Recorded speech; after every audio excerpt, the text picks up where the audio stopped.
Chaque année, des milliers de kilomètres d'asphalte neuf sont posés dans le monde. Mais peu de gens savent qu'une grande partie de ce revêtement naît pour la seconde fois. Les vieilles routes ne disparaissent pas simplement. Elles renaissent dans de nouvelles autoroutes, parfois à des milliers de kilomètres de leur première vie. Ici, travaillent des carrières gigantesques, des explosifs, des tombereaux aux roues plus hautes qu'un homme, des usines où la pierre et le bitume se rencontrent dans un feu de 150 degrés.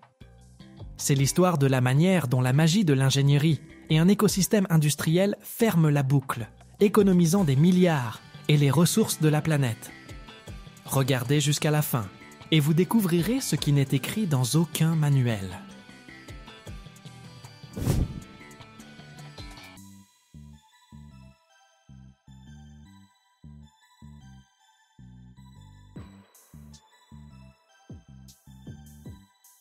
Pratiquement rien ne se perd. Cet asphalte ancien, une fois broyé, est ensuite ajouté au nouveau mélange à l'usine. En moyenne, le nouvel asphalte posé sur les routes contient environ 22% de matériaux recyclés. L'effet économique et écologique est colossal. D'une part, cela réduit considérablement le besoin d'extraire de nouvelles roches et de produire du nouveau bitume, ce qui économise les ressources naturelles et l'énergie. D'autre part, cela diminue le coût du produit final, permettant d'économiser des milliards de dollars sur les budgets d'entretien des routes. Ainsi, chaque trajet en voiture est un voyage sur un produit d'ingénierie complexe, qui non seulement supporte des charges énormes, mais est aussi un exemple éclatant d'un écosystème industriel où l'ancien se régénère constamment en nouveau, fermant la boucle et rendant les infrastructures du pays un peu plus durables.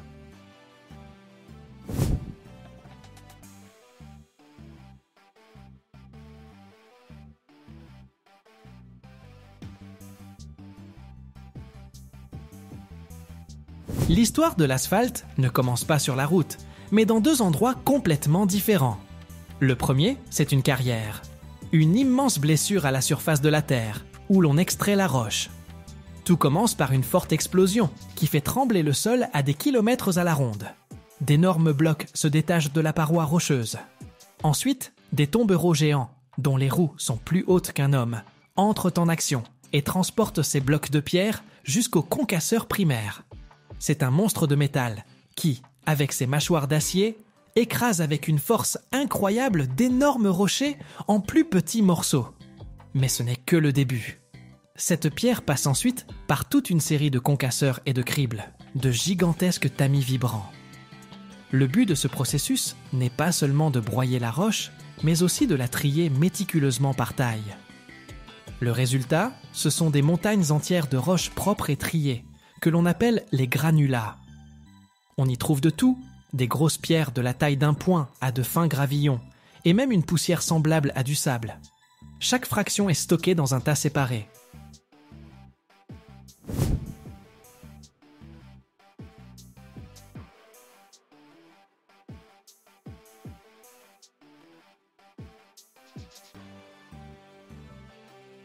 C'est un peu comme si, dans votre cuisine, vous aviez de la farine, du sucre, du sel, chaque ingrédient à part, attendant son heure. C'est le squelette du futur asphalte, qui représente 95% de sa masse. Le deuxième endroit où naît l'asphalte, c'est une raffinerie de pétrole. Quand, à partir du pétrole brut, on produit de l'essence, du diesel, du kérosène et d'autres produits légers, tout au fond de la colonne de distillation, il reste une substance épaisse, noire et visqueuse. C'est le bitume. À l'état normal, à température ambiante, il est dur comme de la pierre. On peut le casser au marteau. Mais si on le chauffe, il devient liquide comme un sirop épais. C'est précisément cette propriété, être solide à froid et liquide à chaud, qui en fait le liant idéal pour notre squelette de pierre. Le bitume, c'est l'âme de l'asphalte, son cœur noir qui lie le tout.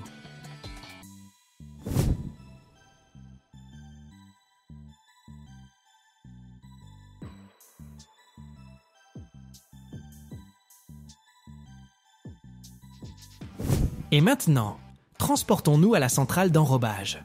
C'est l'endroit où tous les ingrédients se rencontrent. De loin, ça ressemble à un jeu de construction métallique complexe et enchevêtré. De hautes tours silos, des convoyeurs à bande sans fin, des tuyaux, des citernes et une tour centrale d'où s'échappe de la fumée. C'est une véritable usine qui fonctionne comme un organisme unique et bien huilé. Les différentes fractions de granulats sont acheminées depuis des trémies séparés sur un convoyeur. Mais pas n'importe comment. Tout le processus est contrôlé par ordinateur. L'opérateur dans sa cabine saisit la recette exacte de l'asphalte. Selon l'usage prévu, pour une autoroute à fort trafic ou pour une petite rue tranquille, la recette sera différente. L'ordinateur sait combien de pourcents de grosses pierres, combien de moyennes, combien de fines et combien de poussières sont nécessaires pour un mélange parfait. C'est comme préparer un gâteau complexe, où chaque gramme compte.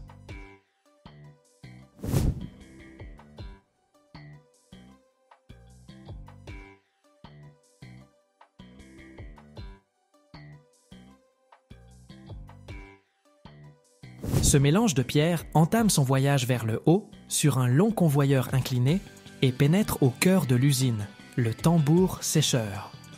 C'est un énorme et long tube qui tourne lentement, installé avec une légère inclinaison.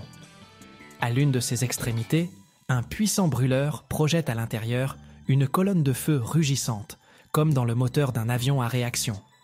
La température à l'intérieur atteint 150 degrés Celsius. La pierre, en tournant lentement à l'intérieur de ce tambour, se réchauffe et surtout sèche complètement. L'humidité est le principal ennemi d'un bon asphalte. Même une goutte d'eau peut empêcher le bitume d'adhérer solidement à la surface de la pierre. La pierre doit donc être absolument sèche. Après le tambour sécheur, la pierre chaude est débarrassée de son humidité, est hissée par un élévateur, sorte d'ascenseur pour matériaux en vrac, jusqu'au sommet de la tour centrale.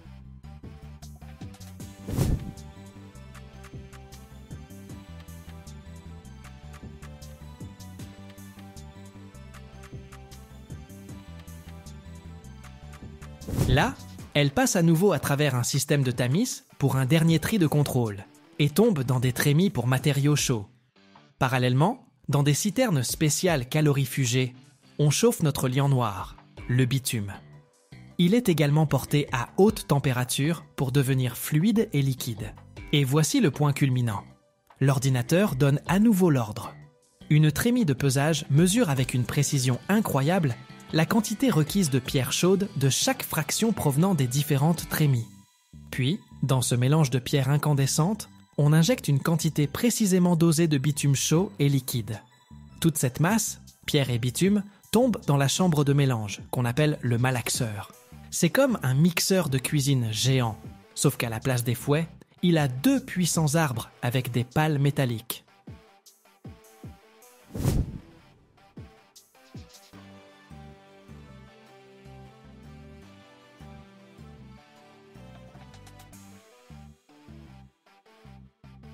Ces pales brassent la masse incandescente avec une force énorme.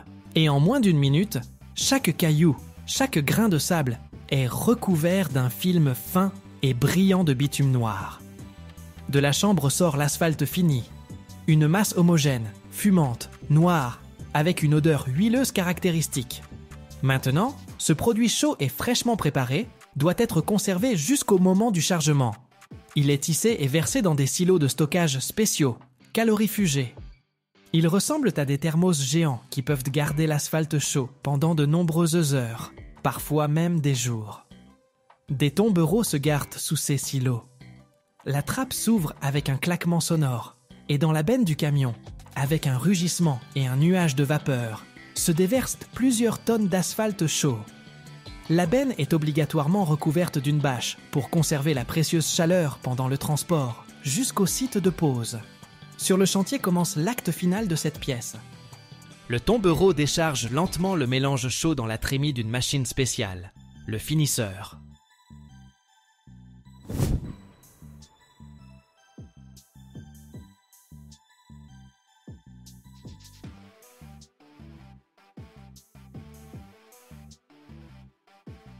Cette machine, en avançant lentement, répartit uniformément l'asphalte sur la surface de la route, formant une couche parfaitement plane d'une épaisseur donnée. À l'arrière du finisseur se trouve une lourde plaque chauffée, appelée la table de lissage. Elle effectue un premier compactage et donne à la surface sa première finesse. Mais l'asphalte est encore mou et meuble. Pour qu'il devienne solide, il faut le compacter. Juste derrière le finisseur, suit toute une flotte de lourds rouleaux compresseurs. D'abord viennent les grands cylindres d'acier qui, par leur énorme pression, expulsent l'air du mélange d'asphalte et forcent les cailloux à se serrer les uns contre les autres. Ensuite, des rouleaux à pneus peuvent être utilisés, qui pétrissent la surface, la rendant encore plus dense. Et à l'étape finale, des rouleaux lisses en acier passent à nouveau pour donner à la route sa finesse définitive.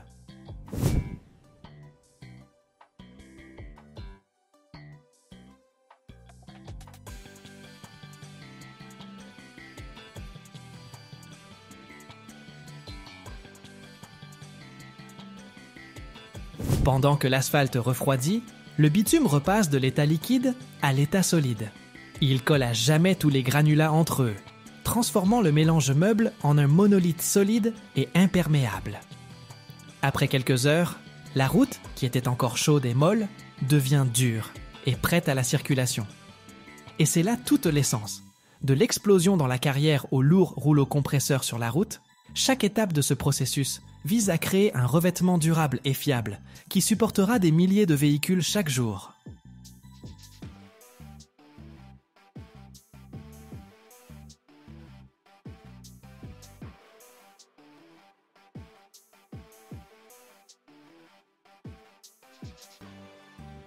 Chaque seconde, dans le monde entier, des centaines de moteurs démarrent, des voitures aux avions. Et chacun d'eux a un cœur en métal, un gros bloc où naît toute la puissance. Mais comment, à partir d'une ébauche métallique brute, on obtient une structure précise, ajustée au micron près? Il n'y a pas si longtemps, c'était un travail manuel minutieux.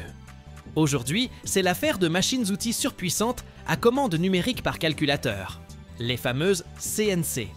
Elles sculptent littéralement le moteur dans le métal, en suivant les instructions d'un ordinateur. C'est comme de la sculpture, oui, mais au lieu du marbre, ici, c'est de l'acier, de l'aluminium ou de la fonte. Et il n'y a absolument aucune place pour l'erreur. Comment fonctionnent ces machines? Qu'est-ce qu'il faut pour usiner un bloc moteur pesant des centaines de kilos avec la précision d'un cheveu humain? Je te montre ça tout de suite.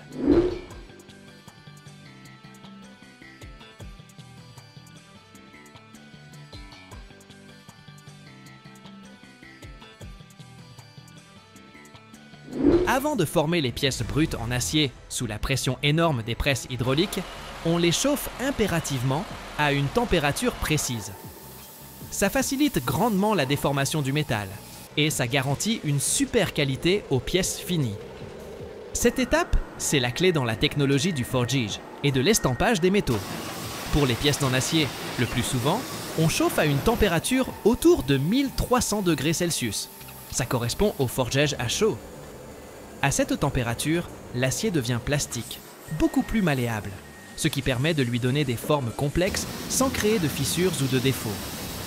Bien sûr, la température exacte dépend du type d'acier, de la taille et de la forme de la pièce brute, et aussi de ce qu'on va en faire après.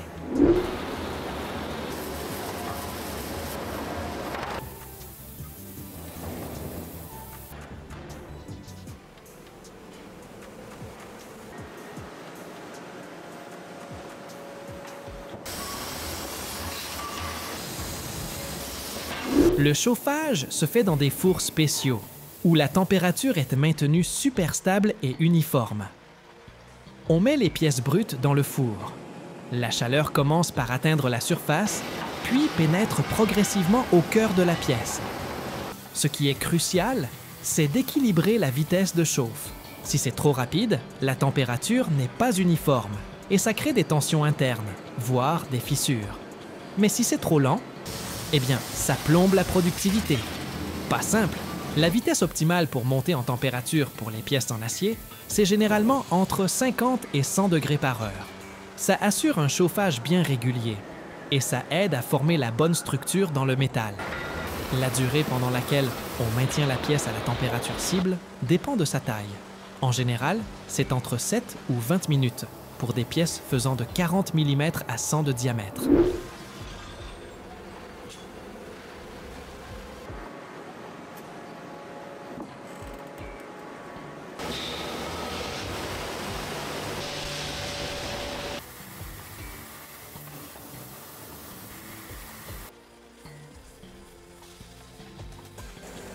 Une fois la bonne température atteinte, on laisse la pièce mariner, un peu dans le four, pour que la chaleur se répartisse bien partout. Ça évite les écarts de température entre la surface et le cœur, qui pourraient causer des stress thermiques et des fissures pendant la déformation. C'est logique, le métal chauffé devient donc plus plastique et moins susceptible de casser. Du coup, on a besoin de moins de force pour le former, les outils s'usent moins vite et on gagne en précision sur les pièces fabriquées. En plus, le forgige à chaud favorise la création d'une structure à grain fin dans le métal, ce qui améliore ses propriétés mécaniques. La résistance, la ténacité au choc et la résistance à la fatigue. Que du bonus!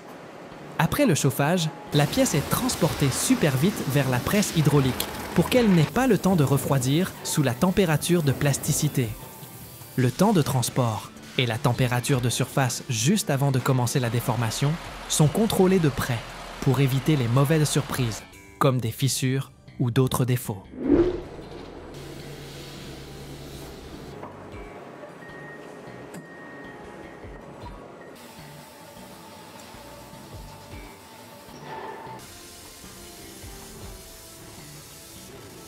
Les machines-outils à commande numérique, CNC, on les utilise beaucoup pour usiner les bielles. Ces pièces super importantes du moteur qui transmettent le mouvement du piston au vilebrequin. Fabriquer une bielle, c'est un processus complexe qui comprend du tournage, du fraisage, du perçage et de la rectification. Tout ça avec une précision de fou. Au départ, les ébauches de bielle sont fabriquées par estampage ou forgeage, à partir d'aciers au carbone ou d'aciers alliés. Ces ébauches ont déjà une forme proche de la pièce finale, et souvent, elles incluent le chapeau de la tête de bielle, qui sera séparé plus tard. Sur les tours CNC, on fait l'ébauche et la finition du corps, et des têtes de la bielle. Ensuite, on perce les trous de centrage, les trous pour les vis de bielle, et d'autres trous techniques, avec une précision allant jusqu'à un cinquième de millimètre. Dingue, non? Le fraisage sert à usiner les plans de joint entre le chapeau et le corps, et la rectification permet d'obtenir une surface tellement lisse, une faible rugosité, que ça garantit un fonctionnement souple et une longue durée de vie à la pièce.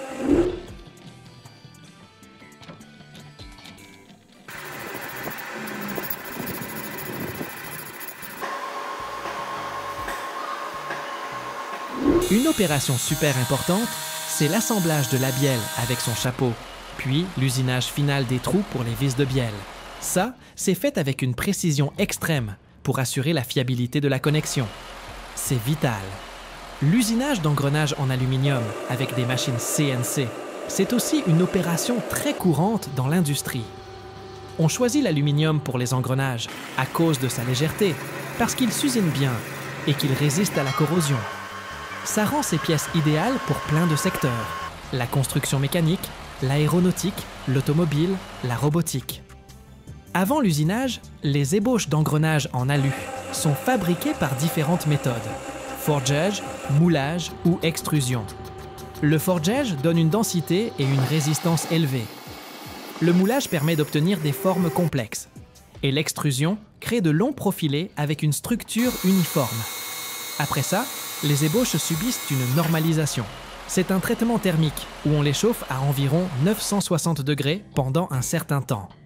Ça améliore la structure du métal et le rend plus homogène.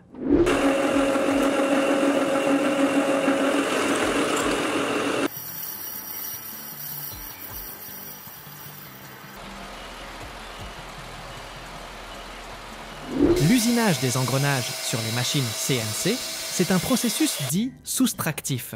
On enlève l'excès de matière de l'ébauche avec des outils coupants pilotés par ordinateur. Grâce à la commande numérique, la machine réalise des opérations complexes avec une très haute précision, ce qui permet d'obtenir un profil de dent parfait, des dimensions exactes et des tolérances très serrées. Les opérations principales comprennent le tournage, le fraisage des dents, taillage, le perçage et l'alésage des trous, la rectification et parfois le honage pour une finition ultra précise. Pour les engrenages, la précision de certains paramètres est critique. Le module de la dent, l'angle de profil, l'épaisseur de la dent, le diamètre de la roue, la coaxialité, l'alignement de l'alésage central et de la denture. Les machines CNC assurent des tolérances de l'ordre du centième, voire du millième de millimètre. Ça garantit un fonctionnement fluide et silencieux de la transmission.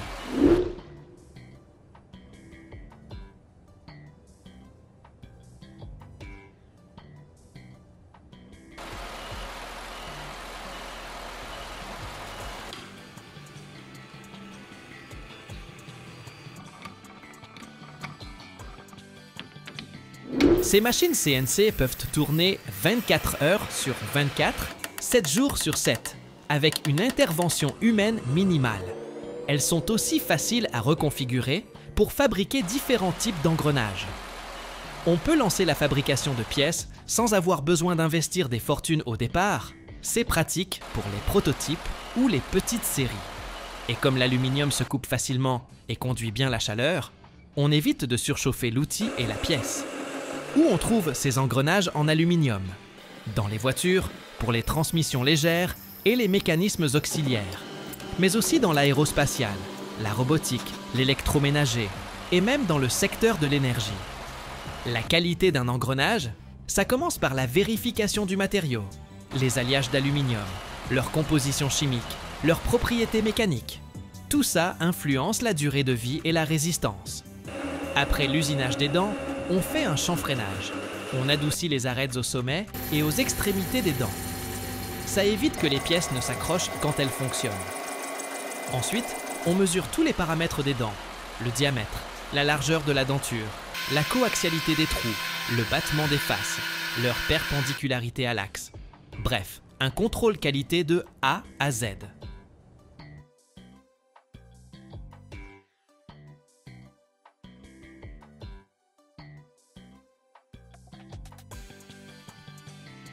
Pourquoi une partie des vieux médicaments est-elle détruite, alors qu'une autre, eh bien, revient dans le circuit? Chaque jour, dans le monde entier, on produit des centaines de milliers de tonnes de déchets médicaux, des seringues usagées, des ampoules vides, des tubes à essai pleins de sang, des gants chirurgicaux, des médicaments périmés. Mais tu t'es déjà demandé ce qu'ils deviennent ensuite? Tu sais que certains de ces déchets peuvent rester dangereux pendant des années? Et qu'une mauvaise élimination peut carrément provoquer des catastrophes écologiques. Aujourd'hui, on va jeter un œil derrière les portes des entreprises spécialisées, où des autoclaves, des fours à très haute température et même des réactions chimiques transforment des substances dangereuses en déchets inoffensifs. Comment on stérilise une seringue exactement? Et quels sont les risques liés à une élimination illégale? Reste bien avec nous. La suite, c'est du très très lourd.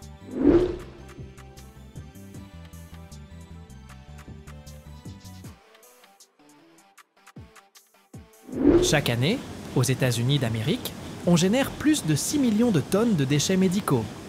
Et non, la majorité, c'est pas des produits ultra toxiques. La plupart du temps, on parle juste de gants, de bandages, de blouses, de serviettes, en contact avec des fluides biologiques. Mais tout ça, c'est considéré comme potentiellement infectieux, donc hors de question de les balancer à la poubelle classique.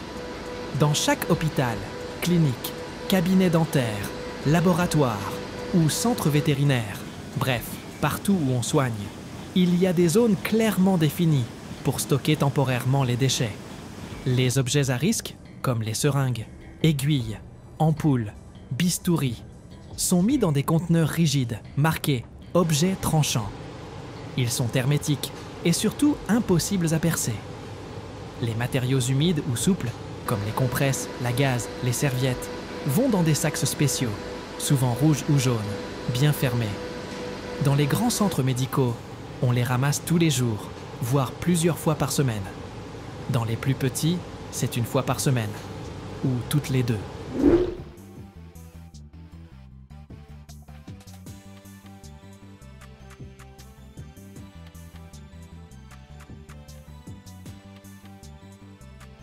Les entreprises qui gèrent ces déchets viennent selon un planning précis. Elles embarquent les conteneurs pleins et laissent des neufs. Tout le trajet est suivi, enregistré, pour éviter toute fuite de substances dangereuses. Un gros hôpital, à lui seul, peut produire jusqu'à 5 tonnes de déchets médicaux par jour. À l'échelle nationale, les établissements américains représentent entre 15 et 20% des déchets biologiques dangereux de la planète. Et même si environ 85% de ces déchets ne sont pas infectieux, ils doivent quand même être traités avec sérieux. Après la collecte, tous les conteneurs sont envoyés vers des installations spécialisées, que ce soit des entreprises privées comme Stericycle ou Daniels Health ou des centres publics. La méthode la plus utilisée, la stérilisation à la vapeur sous pression.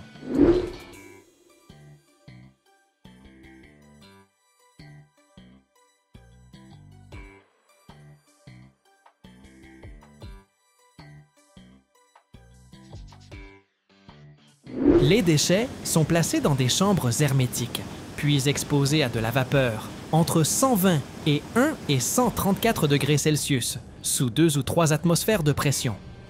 Le processus dure entre 30 et 60 minutes. Et là, plus de bactéries, plus de virus, plus de champignons. Une fois traité, ce type de déchet n'est plus dangereux. Il est jeté comme une ordure normale. Cette technique permet de traiter environ 30% des déchets médicaux, soit entre 300 000 et 400 000 tonnes par an. On parle ici de bandages, gaz, blouses, gants, serviettes après injection, seringues sans aiguille, pinces en plastique, tubes, petits contenants sans liquide, flacons usagés, pipettes, boîtes de pétri. Mais certains déchets, les plus risqués, doivent être incinérés. Et là, on monte à 800, voire 1200 degrés Celsius. Ce traitement réduit le volume des déchets de 90 à carrément 95%.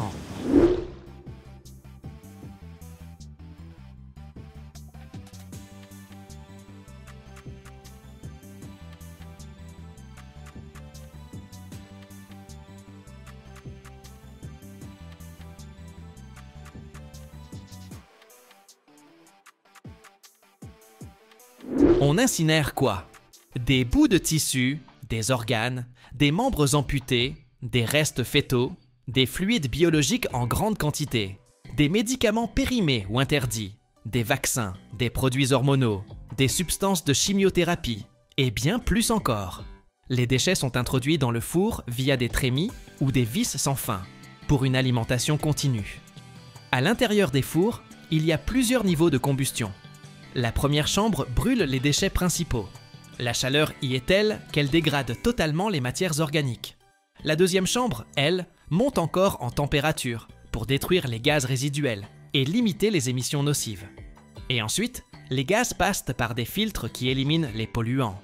Dioxyde de soufre, oxyde d'azote, métaux lourds, fumée toxique.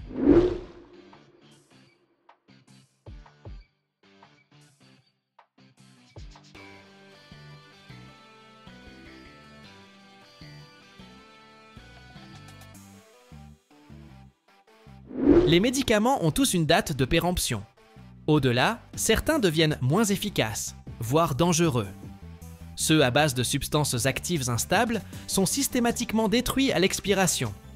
Mais parfois, même périmés, certains restent efficaces, à condition d'avoir été bien stockés. Les médicaments non encore expirés, bien conservés, jamais ouverts, peuvent être remis sur le marché. Il existe des procédures précises. Les pharmacies peuvent récupérer des stocks non vendus, scellés, et les revendre. Mais sous contrôle strict. Et selon les pays ou les régions, les règles varient. Certains acceptent de remettre en circulation des médicaments considérés comme sûrs. D'autres interdisent totalement cette pratique.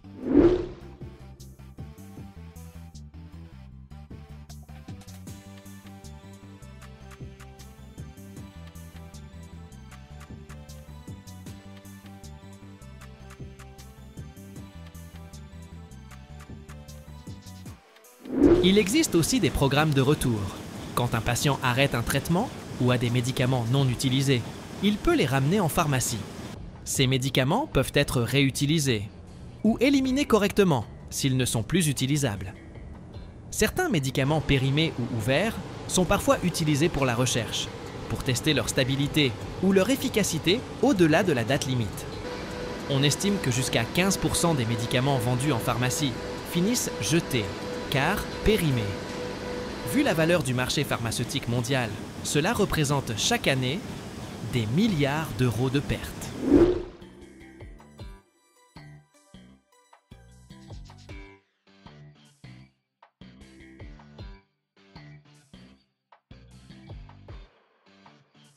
D'après certaines études, jusqu'à 90% des médicaments resteraient efficaces après leur date de péremption, si les conditions de stockage ont été respectées.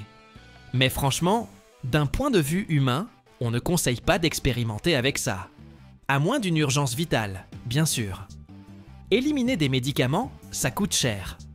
En Europe, où les règles sont très strictes, le traitement des médicaments périmés ou toxiques coûte des dizaines de millions d'euros par an. Alors évidemment, certaines entreprises cherchent à réduire leurs coûts. Le marché noir des déchets médicaux est estimé à plusieurs milliards de dollars par an. Même des sociétés officielles, pourtant agréées, enfreignent parfois la loi, en choisissant des méthodes moins chères, mais beaucoup moins sûres.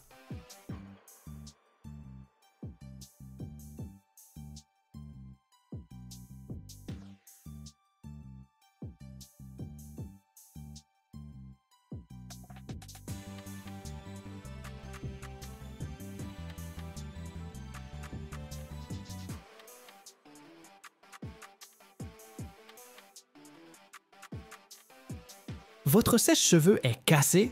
Attendez, ne le jetez pas tout de suite à la poubelle. Chaque année, ce sont 50 millions de tonnes d'appareils électroniques qui finissent en montagne de ferraille. Le plastique de votre vieux sèche-cheveux mettra 500 longues années à se décomposer, pendant que le plomb et le chrome toxique, eux, empoisonneront lentement la Terre. Mais, et si on vous disait qu'à l'intérieur, il n'y a pas que du danger, mais aussi de l'or, du vrai? Et que près de 90% de votre appareil, qui semble bon à jeter, peut en fait être transformé en quelque chose d'utile. Dans cette vidéo, on va suivre le voyage incroyable d'un sèche-cheveux. Depuis votre salle de bain, jusqu'à une usine high-tech, pleine de robots, de presses et de fours chauffés à 1500 degrés Celsius. Regardez bien jusqu'au bout pour découvrir comment un simple sèche-cheveux participe à un processus de recyclage franchement étonnant.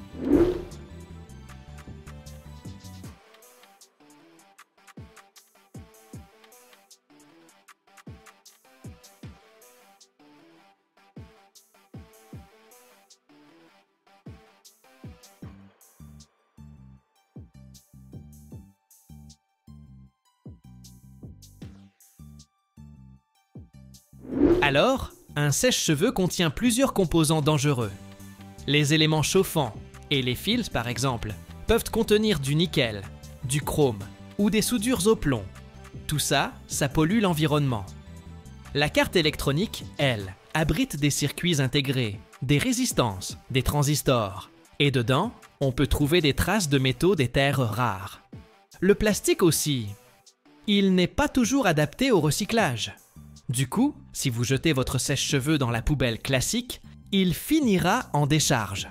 Là-bas, le plastique commencera à se décomposer. Ça peut prendre entre 100 et 500 ans.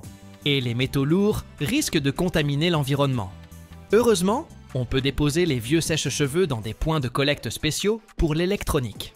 Dans beaucoup de villes, il existe des centres de récupération des déchets électroniques, où l'on reprend gratuitement les appareils électroménagers pour les recycler. On peut aussi rapporter l'appareil en magasin quand on en achète un nouveau. Dans certains pays, les magasins d'électroménager sont tenus de reprendre les vieux appareils pour s'assurer qu'ils soient recyclés.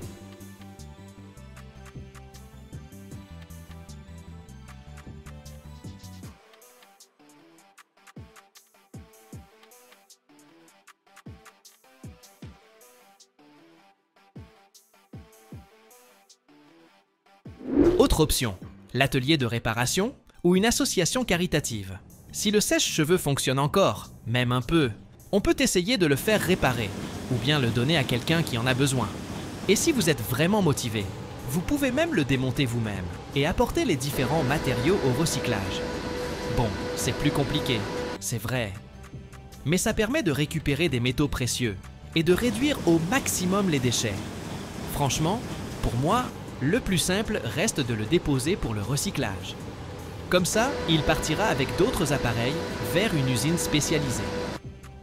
Là-bas, le processus de recyclage commence dès la collecte et le transport.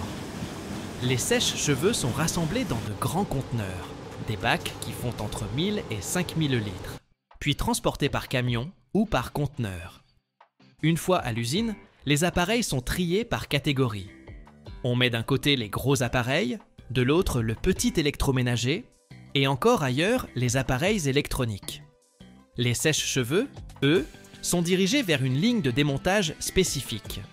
Ils sont d'abord inspectés par des employés qui portent des gants et des combinaisons de protection, histoire d'éviter tout contact avec des substances potentiellement dangereuses.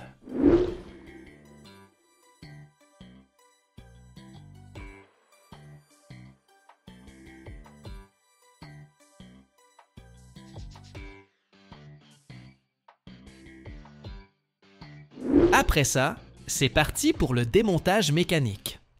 Les appareils avancent sur un tapis roulant, où une presse automatique vient casser la coque en plusieurs morceaux. Ensuite, des bras robotisés s'occupent de dévisser les vis, de séparer l'élément chauffant et les fils. Puis, c'est au tour du moteur d'être retiré. Il est intéressant car il contient du cuivre dans son bobinage. Une fois que toutes les pièces principales sont extraites, elles sont triées par type de matériau. Le plastique, par exemple, passe dans un broyeur qui le réduit en petits morceaux de 5 ou 10 mm. Ensuite, il est nettoyé et refondu pour fabriquer de nouveaux objets. Les parties métalliques, comme les fils de cuivre ou l'élément chauffant, sont envoyées dans la fonderie. Là, la température grimpe jusqu'à 1200, voire 1500 degrés Celsius. Les métaux ainsi récupérés serviront à fabriquer de nouveaux appareils électriques. Quant à la carte électronique, elle est broyée, puis traitée avec des solutions chimiques spécifiques pour en extraire les matériaux de valeur, comme l'or, l'argent et le palladium.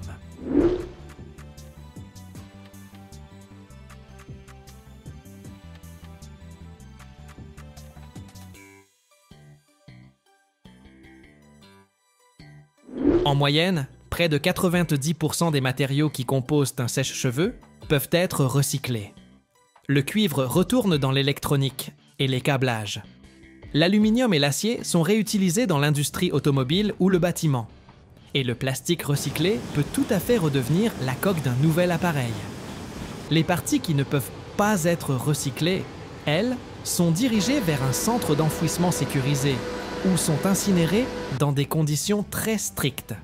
Alors, qu'est-ce qui n'est pas recyclable exactement? Eh bien, certains types de plastique, comme les plastiques thermodurcissables. Vous savez, ceux qui ne fondent pas et ne peuvent donc pas être remodelés. Il y a aussi les résidus de colle, de mastic et de résine. Souvent utilisés dans l'assemblage du sèche-cheveux, ils peuvent contenir des produits chimiques nocifs. Les circuits intégrés contenant des impuretés de métaux lourds ou les pièces qui sont imprégnées de substances toxiques, ça non plus, ça ne se recycle pas. Et c'est pareil pour les restes de matériaux isolants, car ils peuvent contenir des substances cancérigènes impossibles à traiter pour le recyclage.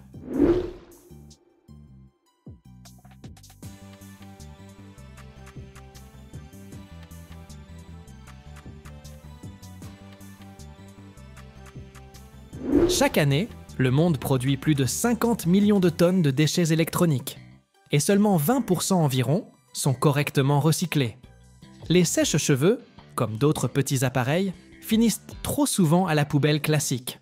Là, leur plastique pollue l'environnement pendant des siècles, et leurs métaux lourds contaminent l'eau et le sol. Si chacun d'entre nous prenait l'habitude d'apporter ces vieux appareils au recyclage, ça aiderait vraiment à réduire la quantité de déchets dangereux, à préserver nos ressources naturelles, et aussi à diminuer les émissions de dioxyde de carbone. Tout simplement parce que réutiliser les matériaux existants demande beaucoup moins d'énergie que d'en extraire de nouveaux. Rien qu'aux États-Unis, par exemple, on génère environ 7 millions de tonnes de déchets électroniques par an. Et là encore, seulement 20% sont officiellement recyclés. Une fois démontées, donc, toutes les pièces du sèche-cheveux passent par une étape de tri selon leurs matériaux.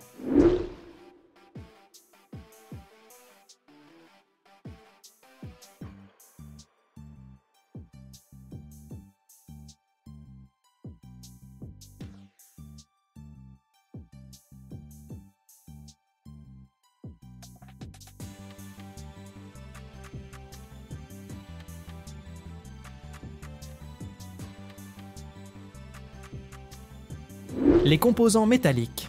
On parle ici des fils de cuivre, des pièces en aluminium ou en acier de la coque, de l'élément chauffant, atterrissent dans des conteneurs dédiés, avant d'être broyés. Le cuivre est ensuite séparé grâce à des techniques magnétiques et électrostatiques, puis il part à la fonderie où il fondra à 1084 degrés Celsius. L'acier et l'aluminium sont également refondus et serviront à fabriquer de nouvelles pièces pour l'électroménager ou pour l'industrie automobile. Les pièces en plastique, la coque, les boutons, l'isolation des fils sont elles aussi broyées, mais en granulés. Ensuite, elles sont lavées et triées par type de plastique. Certains types pourront être transformés en nouvelles coques pour des appareils électroniques. Les pièces métalliques, une fois compressées en briquettes bien denses, prennent la route vers les usines métallurgiques. Là, elles seront fondues et réintégrées dans la production de nouvelles pièces. Le plastique, lui, est conditionné dans de grands sacs et transporté vers des usines spécialisées dans le recyclage des plastiques. Il y sera refondu pour fabriquer de nouveaux objets, comme des boîtiers pour l'électronique ou des composants pour les voitures.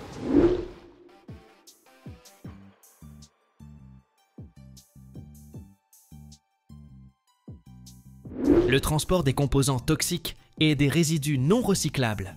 Eh bien, ça, c'est une autre histoire. C'est un processus extrêmement réglementé qui demande des autorisations très spécifiques. Pour pouvoir transporter ce genre de matière, l'entreprise doit détenir une licence spéciale pour la manipulation de matériaux dangereux. Tous les conteneurs doivent être clairement étiquetés selon les normes internationales et être accompagnés de toute la paperasse nécessaire. Le transport lui-même se fait obligatoirement dans des camions spécialisés, équipés de conteneurs métalliques parfaitement étanches, histoire d'éviter toute émanation toxique ou fuite de liquide. Les chauffeurs, eux, suivent une formation spéciale, parce qu'en cas d'accident, la moindre erreur de manipulation pourrait déclencher une véritable catastrophe écologique. Si ces déchets ultimes ne peuvent pas être incinérés en toute sécurité, ils sont alors conduits vers des décharges spécialement conçues pour les matériaux toxiques. Là, ils sont enfermés dans des capsules en béton hermétique ou confinés dans des enveloppes de protection multicouches. Tout ça, c'est fait pour garantir qu'aucune substance nocive ne puisse s'échapper et contaminer l'environnement.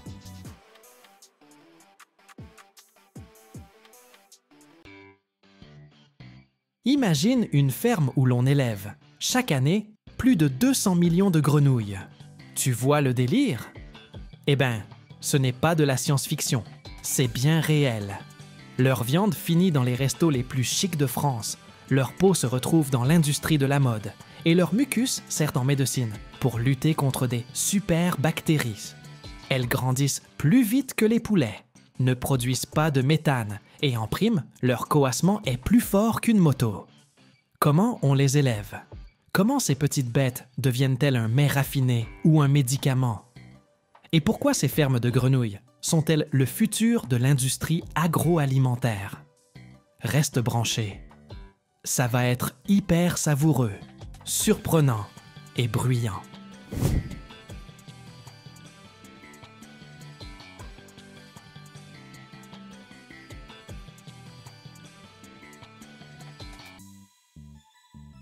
La principale mission de ces fermes, c'est de produire des grenouilles pour la filière viande, la médecine et même la déco. Leur peau et leur mucus renferment des substances antibiotiques qui peuvent stopper les bactéries et les champignons. D'après plusieurs études, les peptides présents dans la peau de grenouille sont capables de tuer des bactéries résistantes aux antibiotiques classiques. Des scientifiques du Royaume-Uni et des États-Unis bossent sur de nouveaux antibiotiques à base de sécrétions de grenouilles. On utilise aussi des extraits de grenouilles pour élaborer des traitements contre les brûlures, les plaies et les inflammations.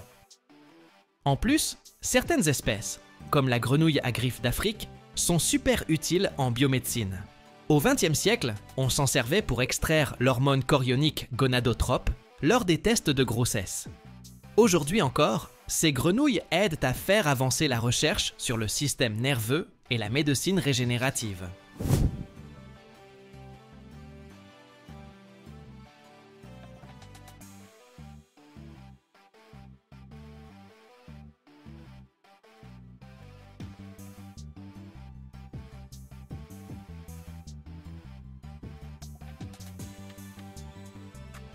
Ces derniers temps, les grenouilles de décoration cartonnent comme animaux de compagnie, surtout aux États-Unis, au Japon et en Europe. Les plus prisées sont les petites grenouilles africaines naines pour aquarium et les grenouilles fantastiques, connues pour leur couleur flashy. Elles ne demandent pas beaucoup d'entretien, n'occupent pas trop de place et ont un look vraiment original. De quoi séduire les fans d'animaux exotiques. Sur les fermes spécialisées, on les élève sous contrôle strict, puis on les vend dans les animaleries ou directement aux propriétaires. Leur prix varie, en général, de 10 à 200 $ selon la rareté de l'espèce. Mais le plus important, c'est que la viande de grenouille est considérée comme un mets-fin dans plein de pays, notamment en France, en Chine, aux États-Unis et au Brésil. La partie la plus populaire, ce sont les fameuses cuisses, ultra tendres et riches en protéines. Pour la viande, on élève surtout la grenouille taureau, Lithobat catesbeyanus, qui grossit vite et peut atteindre une taille impressionnante. Quand je dis grande, imagine qu'elle peut peser jusqu'à 1 kg. T'y crois toi? Une grenouille d'1 kg, c'est quand même fou!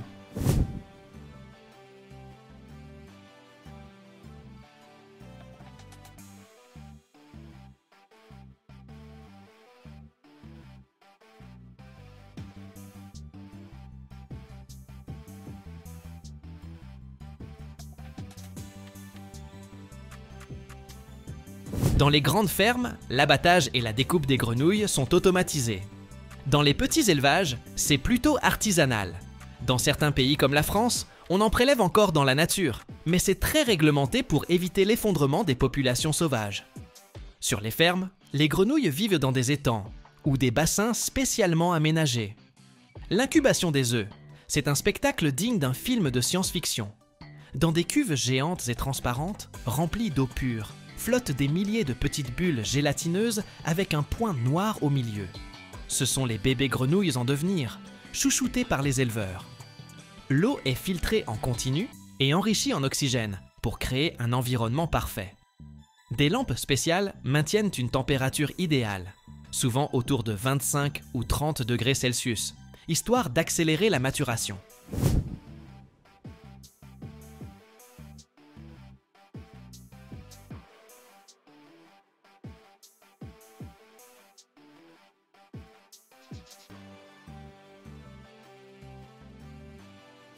Selon l'espèce, au bout d'une dizaine de jours, chaque œuf libère un minuscule tétard. Et d'un coup, tout le bassin prend vie. Des milliers de micro-créatures se dandinent comme un essaim vivant. C'est déjà un vrai petit miracle de la nature, encore plus impressionnant sous contrôle humain. Ensuite, dans de grands bassins ou étangs qui peuvent en faire des centaines de mètres carrés, ça grouille de partout. Des milliers de têtards nagent ensemble, formant des nuées noires mouvantes, comme un seul organisme en perpétuelle transformation.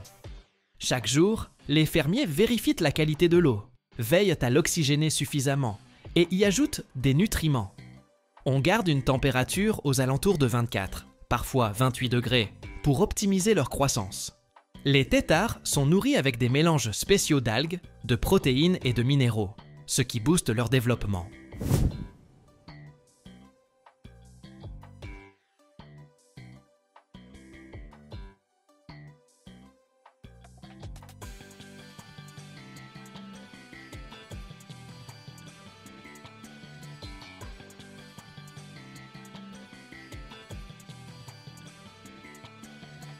Environ 10 semaines plus tard, place à la métamorphose magique. Les têtards voient apparaître leurs pattes arrière, puis les pattes avant, tandis que leur queue rétrécit peu à peu. À la fin de cette phase, le bassin se transforme en un univers bouillonnant de minuscules grenouilles, qui apprennent à respirer à l'air libre et se préparent à la suite de leur vie.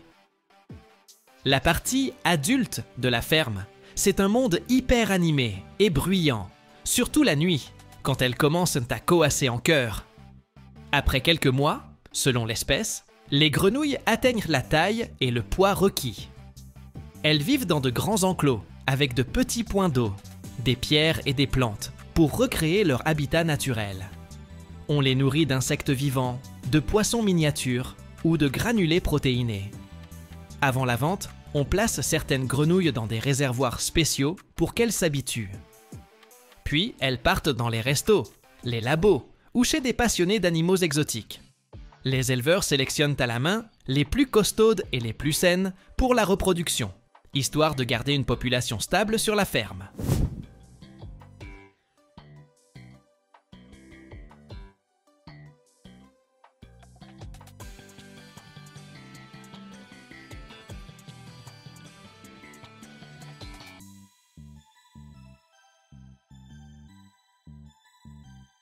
Le plus souvent, les grenouilles sont transportées vivantes jusqu'aux établissements de restauration.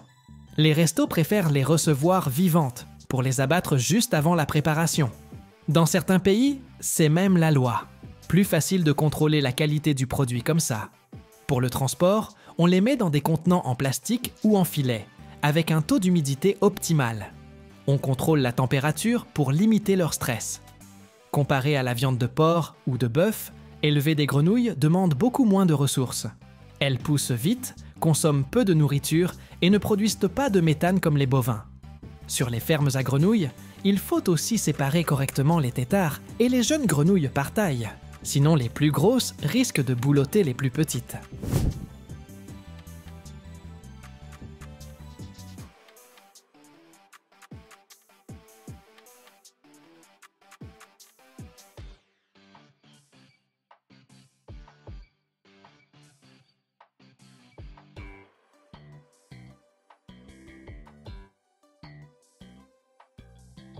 Sache que le coassement peut être vraiment assourdissant. Dans les élevages de grenouilles taureaux, on s'installe souvent loin des habitations, parce que leur rugissement peut atteindre 85 décibels, aussi fort qu'une moto. Parfois, on cultive aussi les grenouilles dans les rizières. Dans certains pays d'Asie, les agriculteurs les laissent vivre dans les champs inondés pour bouffer les insectes nuisibles. Puis, après la récolte du riz, ils les attrapent et les revendent. Du coup, en Chine, certains fermiers gagnent 2 fois plus sur la même parcelle. Même si, dans de nombreux pays musulmans, on ne consomme pas la grenouille. En Indonésie, où il y a de grandes fermes, des érudits de l'islam ont autorisé leur consommation parce que ces amphibiens sont considérés comme purs.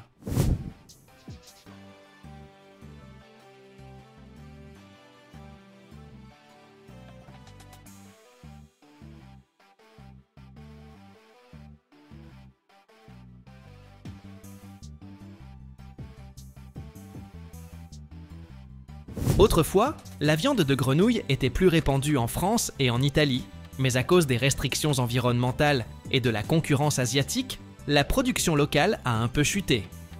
Il se peut que, dans quelques années, on développe suffisamment les technologies pour produire de la viande de grenouille en laboratoire, sans même avoir besoin d'élever de vraies grenouilles. Qui sait? On aura peut-être des cuisses in vitro au menu.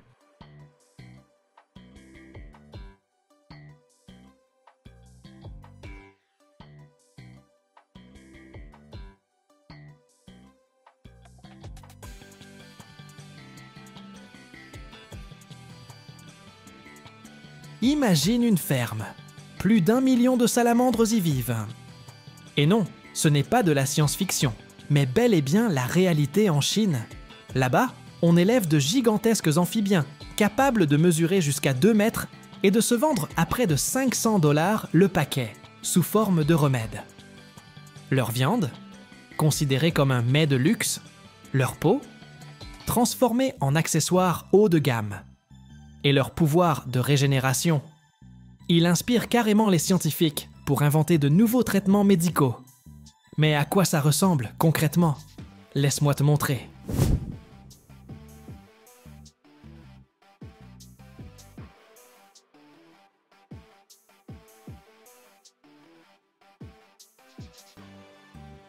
La plus grande ferme de salamandres en Chine occupe des dizaines d'hectares. Ça leur offre assez d'espace pour aménager des bassins, où les salamandres peuvent évoluer dans des conditions quasi naturelles, ainsi que des zones spécialisées pour leur élevage et leur reproduction. Les premières fermes de salamandres ont commencé à apparaître en Chine il y a quelques décennies, surtout à partir des années 1990, lorsque la demande pour ces amphibiens a explosé. Ce phénomène s'est renforcé grâce au soutien du gouvernement dans certaines régions, où des avantages étaient accordés aux agriculteurs pour développer l'aquaculture et des fermes spécialisées. Résultat, les fermes de salamandres sont devenues un business florissant et, avec le temps, se sont transformées en exploitations hautement productives, dédiées à l'élevage massif de ces animaux. En général, une ferme de salamandres débute par l'acquisition d'œufs ou de larves. Les femelles pondent leurs œufs dans l'eau, et de là éclosent que de petites salamandres qu'on appelle larves, ou têtards. Selon l'espèce, la ponte peut varier, mais la plupart du temps, les éleveurs achètent ou récupèrent des œufs déjà fécondés, d'où émergent ensuite ces petites larves.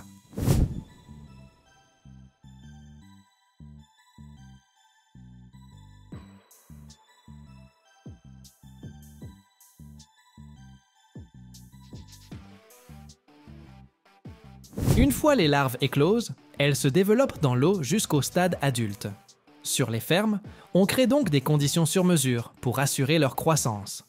Un niveau d'eau adéquat, une alimentation adaptée et une température contrôlée.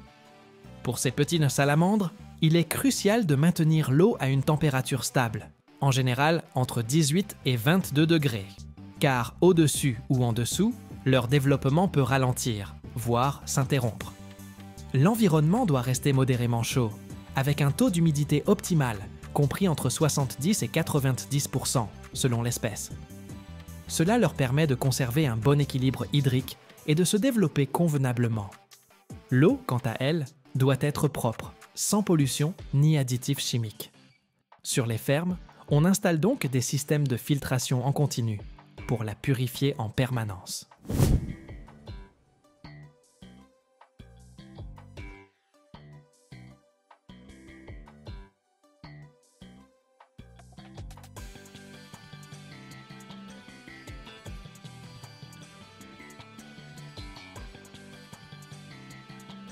Au stade larvaire, l'alimentation des salamandres se compose essentiellement de micro-organismes, algues, plancton et aliments spéciaux pour jeunes amphibiens. Puis, en grandissant, leur régime s'étoffe. Les adolescents et les adultes consomment des insectes, mouches, vers, de petits poissons ou des mollusques, leur apportant ainsi les nutriments indispensables à leur croissance. Quand les salamandres deviennent plus grandes, on les transfère dans des bassins plus spacieux et plus proches de leur habitat naturel, avec des plantes et des cachettes pour qu'elles se sentent en sécurité. Le suivi constant du taux d'oxygène dans l'eau est essentiel pour le bon fonctionnement de leur organisme. Des systèmes de filtration spécifiques servent à éviter toute contamination et à maintenir l'eau propre. Quant aux locaux où elles sont hébergées, ils doivent être suffisamment ventilés pour garantir un air sain et des conditions optimales.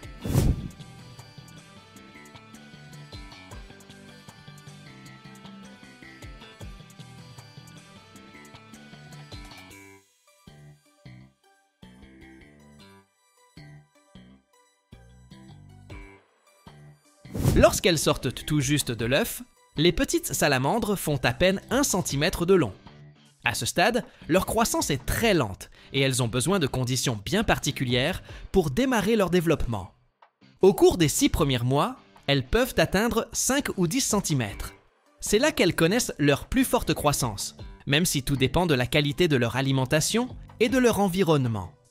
La plupart des espèces atteignent la maturité sexuelle au bout d'1 an et demi, voire 2 ans, quand elles mesurent environ une vingtaine de centimètres.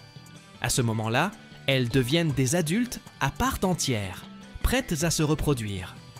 Certaines espèces de grande taille, comme Andrias davidianus, peuvent atteindre 2 mètres, et il leur faut parfois près de 5 ans de croissance active pour y parvenir. Dans de bonnes conditions, une salamandre peut gagner plusieurs centimètres par mois durant sa jeunesse. En revanche, si les conditions ne sont pas idéales, sa croissance risque de ralentir.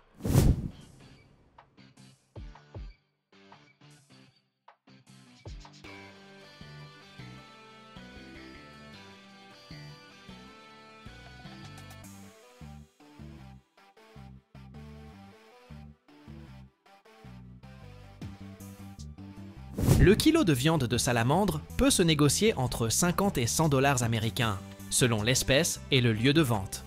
Dans certains restaurants haut de gamme, les prix peuvent grimper nettement plus haut. Chaque année, on élève des millions de salamandres en Chine, dont une partie est destinée à la consommation de viande. Sur les plus grosses exploitations, on peut trouver de quelques dizaines de milliers à plusieurs millions d'individus. Une fois qu'elles atteignent une taille commerciale, souvent autour de 20 ou 30 cm pour la plupart des espèces, elles sont abattues. L'abattage s'effectue en général sur place ou dans des installations spécialisées, en veillant à des méthodes considérées comme humaines afin de préserver la qualité de la viande. Celle-ci s'utilise dans les plats traditionnels, notamment les soupes, les raviolis et même dans certains régimes diététiques.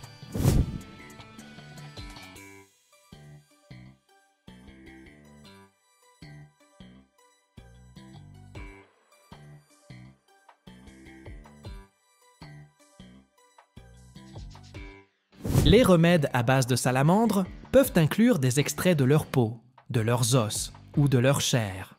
On sait par exemple que les extraits tirés de la salamandre géante de Chine servent à concevoir des produits favorisant la cicatrisation et dotés de propriétés anti-inflammatoires. Les recherches menées sur ces amphibiens montrent que leur faculté de régénérer leurs tissus pourrait être déterminante dans la mise au point de traitements, aidant à soigner les plaies chez l'humain, notamment des crèmes pour la peau ou des solutions visant la régénération d'organes. Dans la médecine chinoise, la viande et les organes de salamandre sont utilisés pour soigner plus de 30 maladies, dont l'arthrite, le rhumatisme ou divers troubles pulmonaires. On trouve même en Chine des élixirs, bouillons et poudres de salamandre. Certains atteignent des prix stratosphériques, allant jusqu'à 500 $ pour un petit flacon.